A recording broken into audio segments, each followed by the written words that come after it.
नमस्कार दोस्तों, मैं नवनीत एक बार फिर से आपका स्वागत करता हूं मेरे YouTube चैनल नॉलेज एंड के में। फ्रेंड्स, आज मैं यहां पर एक ऐसे टॉपिक को लेकर आया हूं जिससे लगभग 30 से लेकर 40% जनसंख्या इससे प्रभावित है। आज मैं यहां पर बात करने जा रहा हूं सर्वाइकल पेन की। बहुत ही कॉमन प्रॉब्लम है, तो मैं उसकी यहाँ पर डिटेल्स में बात करूंगा कि सर्वाइकल जो पेन होता है उसके कारण क्या क्या होते हैं।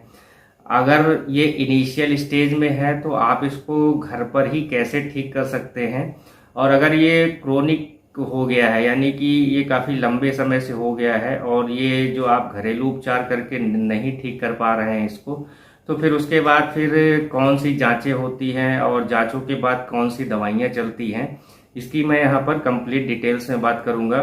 फ्रेंड्स, बने रहिए मेरे साथ।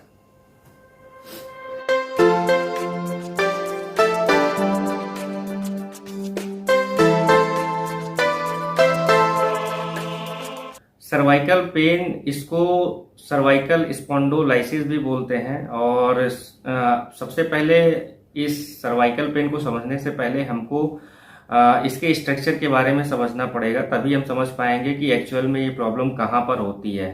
तो जब भी आप अपने स्पाइन को देखेंगे, स्पाइन का मतलब होता है रीढ़ की हड्डी, तो रीढ़ की हड्डी आपके गर्दन से स्टार्ट होके नीचे तक चली जाती है। तो जब रीढ़ की जो हड्डी है उसको कई सारे पार्ट में डिवाइड किया गया है। उसमें आप देखेंगे तो 33 जो है छोटी छोटी हड्डियां होती है जिनको वर्टिब्री बोलते हैं। यानी ये जो छोटी छोटी हड्डियां होती है, जैसा आपको इस फिगर में दिख रहा है, उसको वर्टिब्री बोलते हैं। तो ये पूरी जो आपकी स्पाइन है यानी कि रीढ़ की हड्डी है, इसको जो है सबसे जो ऊपर वाला जो गर्दन वाले पार्ट है इसको सर्वाइकल बोलते हैं। उसके बाद फिर आपका आता है थोरेसिक, फिर आता है लंबर रीजन, फिर सैक्रल, फिर कॉकिक्स। और टोटल मिला के देखेंगे तो अप्रोक्सीमेटली 33 जो है वर्टिब्री पाई जाती हैं, यानी छोटी छोटी हड्डियां पाई जाती हैं। तो जो सबसे ऊपर जो गर्दन वाला जो पार्ट होता है जिसको सर्वाइकल बोलते हैं, तो हम आज इसी की लेकर बात करेंगे। और इसमें जो है सर्वाइकल में 7 जो है छोटी छोटी हड्डियां पाई जाती हैं, यानी कि 7 वर्टिब्री पाई जाती हैं। अब जो ये सर्वाइकल वाला रीजन है, जो 7 छोटी छोटी हड्डियां हैं, इनमें अगर किसी भी तरह की दिक्कत आ जाती है तो फिर जो है सर्वाइकल की प्रॉब्लम होती है, यानी आपको दर्द स्टार्ट हो जाता है।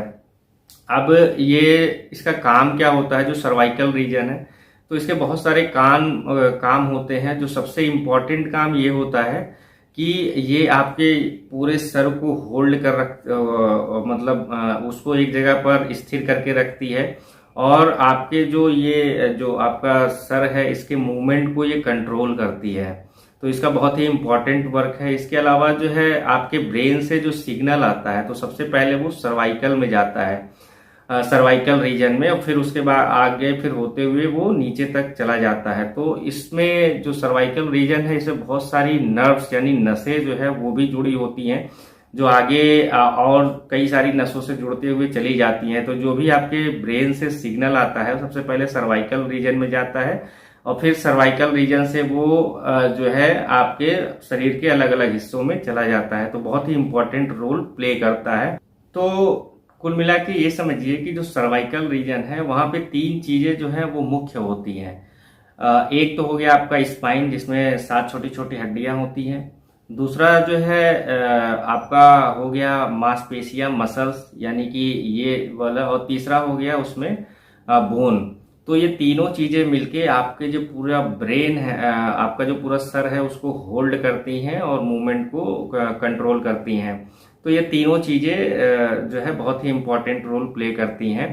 अब अगर किसी भी कारण से आपके जो सर्वाइकल रीजन है उसकी मांसपेशियों में दिक्कत आने लगे, या फिर स्पाइन में दिक्कत आने लगे, या फिर बोन में दिक्कत आने लगे, तो फिर आपको जो है सर्वाइकल पेन होता है। यानी कि सर्वाइकल जो रीजन होता है उसमें पेन स्टार्ट हो जाता है, और कभी कभी ये पेन बहुत ही ज्यादा हो जाता है। और अगर ये ज्यादा गंभीर रूप ले लेता है तो कई बार जिनको ये पेन होता है वो बिस्तर से उठते हैं उनको चक्कर आने लगता है। कई सारे पेशेंट अपनी मूवमेंट को कंट्रोल नहीं कर पाते, उनके हाथ पैर काम नहीं कर पाते। तो स्थिति इस हद तक खराब हो जाती है अगर किसी को सर्वाइकल पेन जो है बहुत ज़्यादा बढ़ गया। तो अब कारण क्या क्या होते हैं हम इसको यहाँ पर समझ लेते हैं। तो बहुत ज़्यादा देर तक कंप्यूटर्स पे लगातार काम करने से, मोबाइल पर लगातार बने रहने से, जैसे हम मोबाइल जनरली देखते हैं तो ऐसे देखते हैं, तो हमारा ये वाला रीजन लगातार जो है वो झुका रहता है। तो ऐसे बहुत सारे कारण होते हैं जिससे कि मांसपेशियों में लगातार खिंचाव बना रहता है, उसमें सूजन आ जाती है।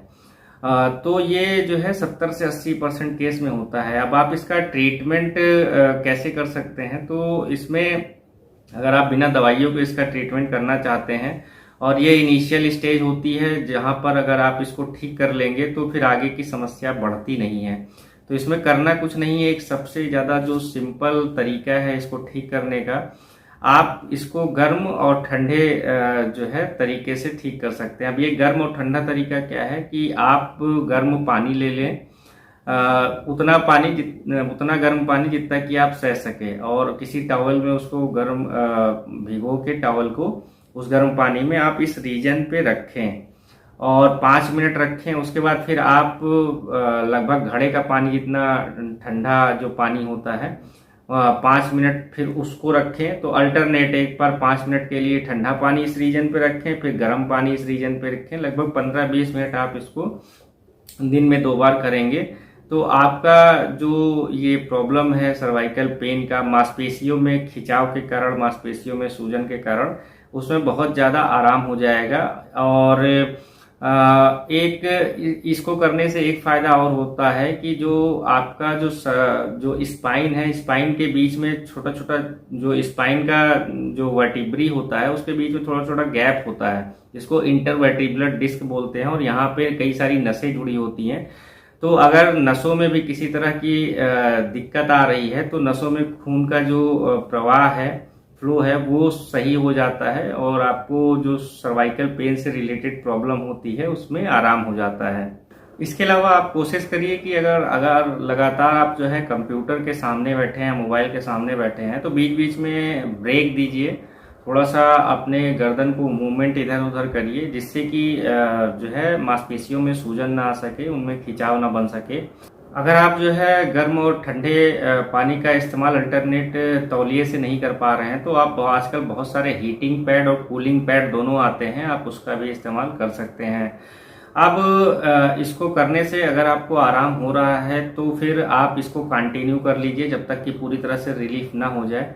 अगर इसके बाद भी जो है आपको आराम नहीं हो रहा है तो फिर जब आप डॉक्टर के पास जाते हैं तो जनरली 3 चीज़ें कराई जाती हैं, जिसमें पहला एक्सरे कराया जाता है, उसके अलावा जो है दूसरा सीटी स्कैन कराया जाता है, तीसरा एमआरआई कराई जाती है।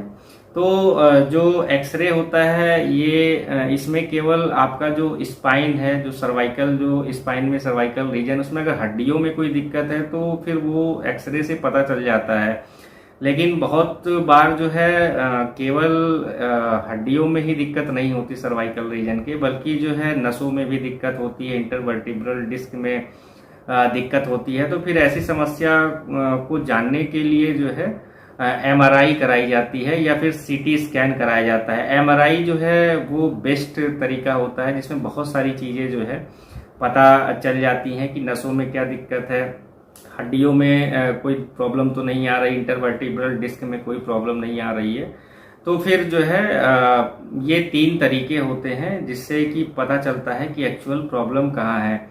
अब सपोज करिए कि आपने जो पहला मैंने तरीका बताया उससे आराम नहीं हो रहा है और कभी कभी आपको ये प्रॉब्लम है, तो फिर ऐसे में आप जो है कुछ पेन किलर्स टैबलेट्स का इस्तेमाल कर सकते हैं। जैसे एसिक्लोफिनेक पैरासीटामोल टैबलेट आप ले सकते हैं, जिसमें जीरोडॉल एसपी, जीरोडॉल पी करके बहुत सी फेमस ब्रांड है। इसके अलावा और भी वोवेरान प्लस ब्रांड आता है, इसको ले सकते हैं 3 से लेके 5 दिन। इनके साथ में आपको जो है गैस की भी गोली लेनी पड़ेगी, क्योंकि इनको जब आप लेंगे तो एसिडिटी कॉज होगी। तो साथ में आप जो है रेबीमैक DSR या फिर आप पेंटॉप डी ऐसे करके इनके साथ में आपको गोली लेनी पड़ेगी। और साथ में आप जो है कुछ जेल का इस्तेमाल अपने इस रीजन पे करके मसाज कर सकते हैं। इसमें जैसे वोवेरान जेल आता है, वॉलिनी जेल आता है और भी बहुत सारे पेन किलर्स जेल आते हैं। तो आप इसको अपने इस रीजन पे जब मसाज करेंगे 3 से 5 दिन में आपको आराम हो जाएगा। अब अगर इन सारी चीज़ों से आपको आराम 5-7 दिन में नहीं हो रहा है और डॉक्टर को आप दिखाते हैं, वो सीटी स्कैन कराता है, एमआरआई कराता है और प्रॉब्लम कुछ और निकलती है, जैसे कि बहुत सारे लोग जो मार्केटिंग करते हैं, वो पर डे कई कई किलोमीटर जो है 50 से 100 किलोमीटर वो बाइक पे ट्रेवल करते हैं, या और बहुत सारे लोग जो फिजिकल वर्क करते हैं उनके जो ये सर्वाइकल जो रीजन है उस पर काफ़ी ज़्यादा प्रेशर आता है उस काम करने की वजह से। तो इसमें जो इंटरवर्टिब्रल डिस्क होती है, दो छोटी हड्डियों के बीच में जो गैप होता है जहाँ से बहुत सारी नसें निकलती हैं, उसमें भी प्रॉब्लम आ जाती है। तो फिर वो जो डॉक्टर को दिखाते हैं तो फिर डॉक्टर पेन किलर के साथ में जो है उनको गैस वाली गोली भी देते हैं, जिससे कि उनको एसिडिटी ना हो, और इसके साथ में फिर वो मसल रिलैक्सेंट भी चलाते हैं। मसल रिलैक्सेंट के जो साल्ट है उसमें थायोकोल्चिकोसाइड काफ़ी फेमस है और इसके फेमस ब्रांड जो है वो म्योरिल 4mg 8mg करके आते हैं।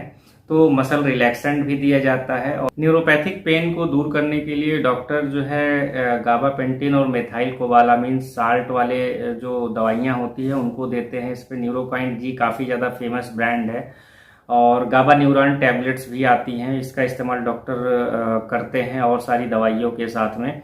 और ये दवाइयों के साथ में एक चीज़ जो है वो ज़रूर करनी होती है, डॉक्टर जनरली बताता है कि आप फिजियोथेरेपिस्ट के पास जाइए और वो आपको एक्सरसाइज कराएंगे। तो आपको आइसोमेट्रिक एक्सरसाइज होती है गर्दन के रीजन वाली, तो आपको आइसोमेट्रिक एक्सरसाइज करना होगा।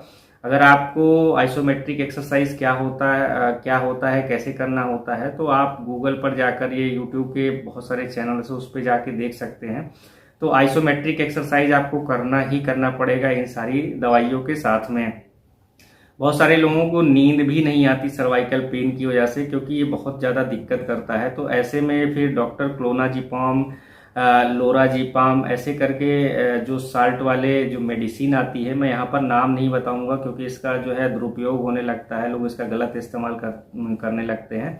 तो उनको टेंशन ना हो, एंटी एंजाइटी मेडिसिन ये होती है, तो उसका इस्तेमाल फिर डॉक्टर पेशेंट पर करता है। तो ये सारे ट्रीटमेंट होते हैं जो डॉक्टर फिर आपने जिनको सर्वाइकल पेन वाली प्रॉब्लम है काफ़ी ज़्यादा बढ़ गई है उस पर ये सारी चीज़ें इस्तेमाल करते हैं। और इन सारी चीज़ों का इस्तेमाल करते रहने से धीरे धीरे करके सर्वाइकल पेन की प्रॉब्लम खत्म हो जाती है। अगर इन सारी चीज़ों से भी प्रॉब्लम नहीं ठीक होती तो फिर लास्ट ऑप्शन बचता है सर्जरी का। अब बहुत सारे पेशेंट ऐसे होते हैं कि जब वो सुबह उठते हैं उनको चक्कर आता है, उनके हाथ जो, क्योंकि ये जो सर्वाइकल पेन है जब बहुत ज़्यादा बढ़ जाता है तो ये रेडिएट होके हाथ की उंगलियों तक जाता है, ये पैर की तरफ भी बढ़ता है। तो फिर ऐसे केस में जब डॉक्टर एमआरआई कराता है तो उनको ये पता चलता है कि जो वर्टिब्री हैं उनमें उनके बीच में कंप्रेशन जो है वो ज़्यादा हो रहा है, इससे नसें जो है वो दब रही हैं और पेन बहुत ज़्यादा करके रेडिएट हो रहा है, यानी कि शरीर के हर हिस्से में पहुंच रहा है। तो ऐसे केस में फिर डॉक्टर जो है सर्जरी करवाते हैं। सर्जरी में वो कई तरह की, जैसे ग्राफ्टिंग डॉक्टर कर सकता है, या बहुत सारी एंडोस्कोपिक सर्जरी होती है उसका इस्तेमाल करते हैं। तो लास्ट तरीका जो है वो सर्जरी होता है। और इसके पहले जो सबसे कॉमन जो कॉज होता है वो मांसपेशियों में खिंचाव और दर्द की वजह से होता है, और ये इनिशियल स्टेज होता है। तो जो मैंने तरीका बताया, आप इनिशियल स्टेज में ही इसको रोक लेंगे तो आपके लिए बहुत अच्छा होगा। आपका बहुत बहुत